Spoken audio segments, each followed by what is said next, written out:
Hi everyone, welcome back to an another video. और आज के वीडियो में हम थोड़ी एनालिसिस करने वाले हैं कि ओवरऑल मार्केट के सेंटिमेंट्स क्या हैं, कैसे पास्ट में मार्केट परफॉर्म किया है सच सिचुएशंस में, वॉर्स में कैसे परफॉर्म करता है, उसके बाद क्या होता है, कहाँ पे आके सपोर्ट लेता है, आने वाले 12 महीने या 15 महीने 1 से 1.5 साल कैसा हो सकता है। उसके लिए हम कुछ कुछ चीज़ें प्लॉट करेंगे अपने चार्ट पे, कुछ कुछ एनालिसिस करेंगे और उसके बेसिस पे हम लोग थोड़ा सा प्रेडिक्शन कर सकते हैं कि आने वाले टाइम में क्या हो सकता है या फिर पास्ट में क्या हुआ है। बट वीडियो स्टार्ट करने के पहले एज यूजुअल मेरी रिक्वेस्ट है आप लोगों से कि भाई साहब चैनल को अगर सब्सक्राइब नहीं किया है तो सब्सक्राइब कर देना, ठीक है, जिससे कि हमें मोटिवेशन मिले कंटिन्यूस वीडियो बनाने की। बेल आइकन को प्रेस कर देना और टेलीग्राम चैनल का एक लिंक है डिस्क्रिप्शन बॉक्स में, उसको जाके ज्वाइन कर लेना। वहाँ पे मैं डेली कुछ ना कुछ इंसाइट्स देता रहता हूँ जो आप लोगों के लिए हेल्पफुल रहेगा। ठीक है, बिना किसी डिले के वीडियो को स्टार्ट करते हैं।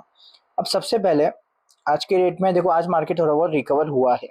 ठीक है, आज मार्केट रिकवर हुआ है। कितना रिकवर हुआ? 223 पॉइंट, 233 पॉइंट्स आज उसमें रिकवरी आई है। ठीक है, बट अभी क्या चल रहा है, थोड़ा सा ऊपर करेंगे फिर नीचे करेंगे, थोड़ा ऊपर करेंगे और नीचे करेंगे।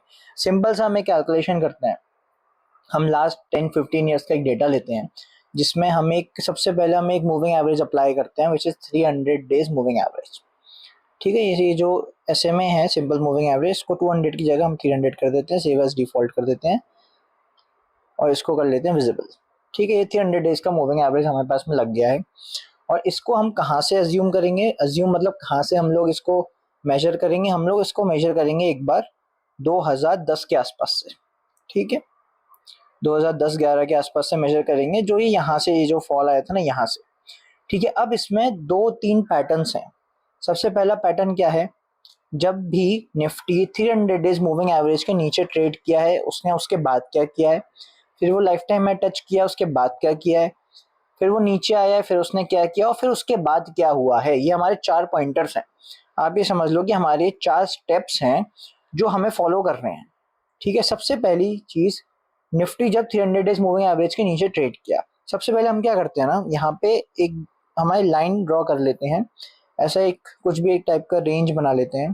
ठीक है, ये इसने हाई था बनाया और वापस से इसने लाइफ टाइम हाई कब टच किया? यहाँ पे टच किया। ठीक है, ये पूरे मान लेते हैं। ठीक है, यहाँ पे टच किया। ठीक है, अब सबसे पहले क्या हुआ, ये निफ्टी हमारा यहाँ से डाउन आया। सबसे पहला स्टेप, हमारा लाइफ टाइम हाई से नीचे आया, 300 डेज मूविंग एवरेज के नीचे ट्रेड किया। ये पूरा 300 डेज मूविंग एवरेज के नीचे ही ट्रेड कर रहा है इस टाइम। उसके बाद क्या हुआ, निफ्टी वापस से ऊपर गया अपना।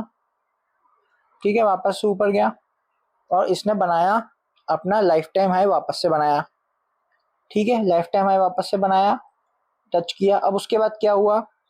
उसके बाद क्या हुआ, बहुत ही लेमन लैंग्वेज में आप लोगों को एक्सप्लेन कर रहा हूँ जिससे बहुत इजीली आप लोगों को समझ में आ जाए स्टेप बाय स्टेप।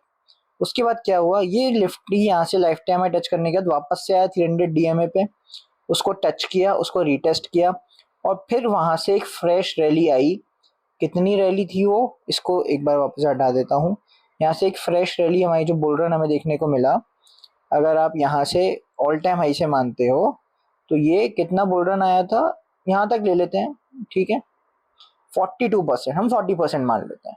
ठीक है, ये चीज हुई।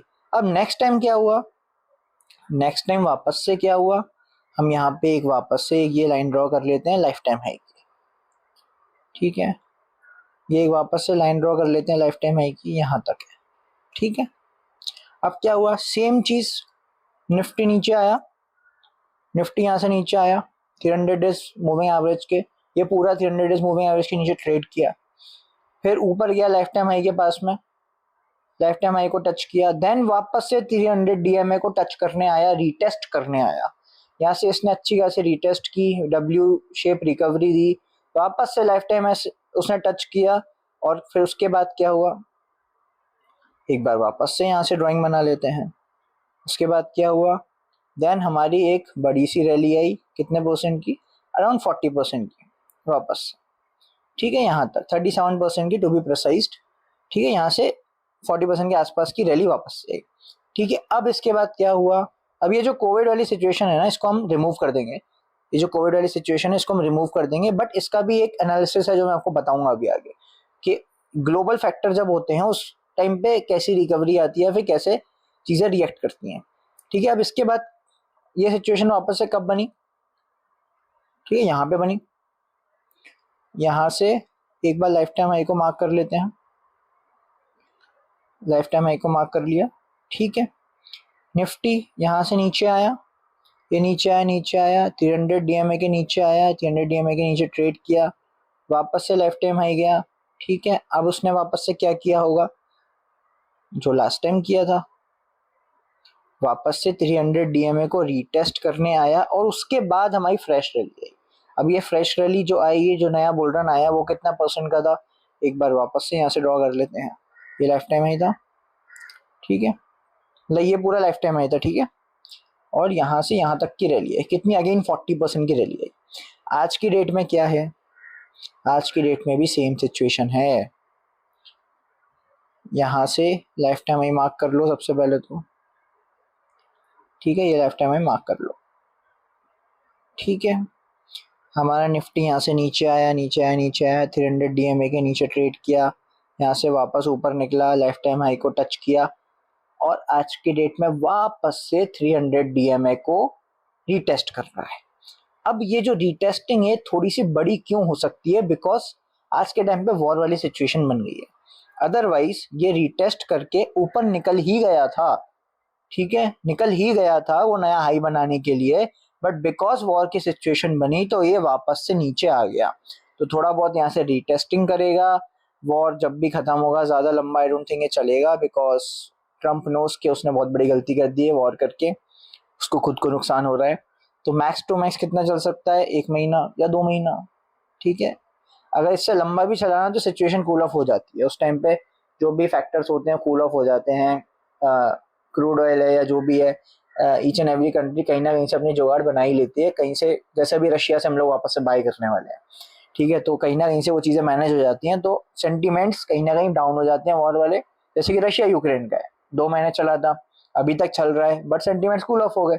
सेम इसका भी होगा, ये लंबा चला तो ठीक है, और ज़्यादा मेजर कुछ नहीं हुआ तो वैसे तो आई डोंट थिंक इतना लंबा चलने वाला है, विद इन अ मंथ, या फिर हो सकता है 1 हफ्ते के अंदर हमें न्यूज़ मिल जाए कि आज वैसे भी देखो रिकवरी आई है। अब अपन रात को अगर डाउ जोन्स देखेंगे उसमें भी अच्छी खासी रिकवरी आई, तो कहीं ना कहीं कुछ इंटरनली चीज़ें चल रही होंगी, बिकॉज हम लोग चार्ट देख के पता कर सकते हैं।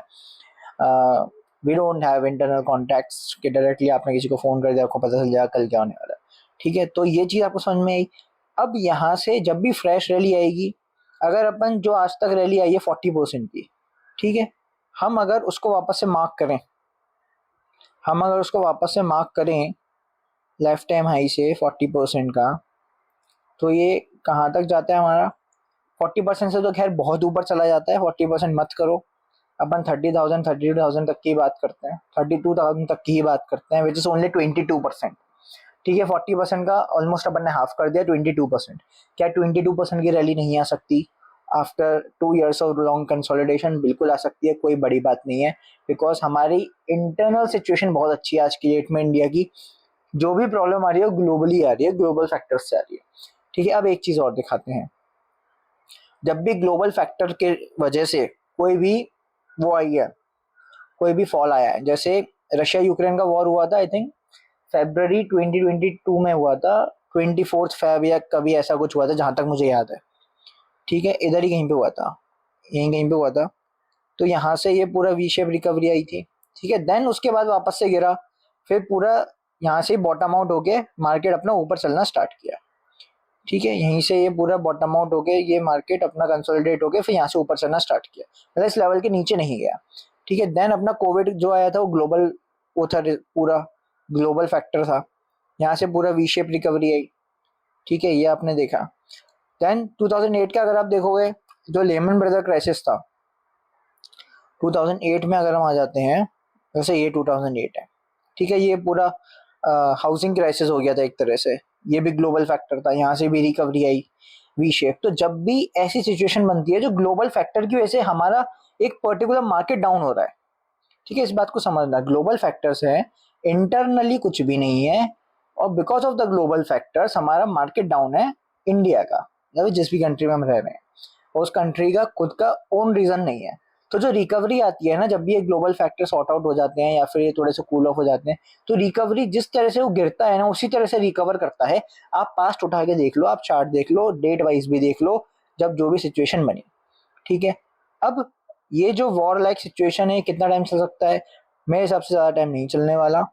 मैक्स टू मैक्स 1-2 महीने चलेगा तो चलेगा। इम्पैक्ट तो भाई 1-2 महीने तक तो रहता ही है। रशिया यूक्रेन का भी महीना या 2 महीने तक तो रहा था। तो सिंपल सी बात है, जो पैसा आपने सोचा था 1 साल में बन जाएगा, भाई हो सकता है वो 1.5 ईयर ले ले, ठीक है। और कुछ बड़ी सिचुएशन हो गई, हो सकता है वो 2 साल ले ले। इससे ज़्यादा कुछ नहीं होगा। और यही मार्केट है, यही इसमें जो हमारी अनसर्टेनिटीज़ हैं कि price volatility and holding period, ठीक है। प्राइस वॉलेटिलिटी हमारे हाथ में नहीं है, होल्डिंग पीरियड हमारे हाथ में नहीं है। कभी टारगेट जल्दी आएगा, कभी टारगेट लेट आएगा। ऑन एन एवरेज हम अच्छा खासा पैसा कमाएंगे, हर 3 साल में पैसा डबल कर सकते हैं अगर हमने सोची समझी स्ट्रेटजीज के अकॉर्डिंग ट्रेड लिए हैं और सोची समझी कंपनीज में हम ट्रेड कर रहे हैं, ठीक है। तो ये एक छोटा सा वीडियो था कि आने वाले टाइम में क्या हो सकता है। अभी भी सेम सिचुएशन बनी हुई है, 300 DMA को रिटेस्ट कर रहा है और यहाँ से एक फ्रेश रैली नज़र में आती है। दिस इज़ माई एनालिसिस, मेरी कोई बाय सेल रिकमेंडेशन इसमें नहीं है। मेरी बस एक रिक्वेस्ट है आप लोगों से कि अगर चैनल को सब्सक्राइब नहीं किया है तो सब्सक्राइब कर लेना, बेल आइकन को प्रेस कर देना और टेलीग्राम चैनल का एक लिंक है उसको ज्वाइन कर लेना, ठीक है। मिलते हैं नेक्स्ट वीडियो में। Till then see you guys.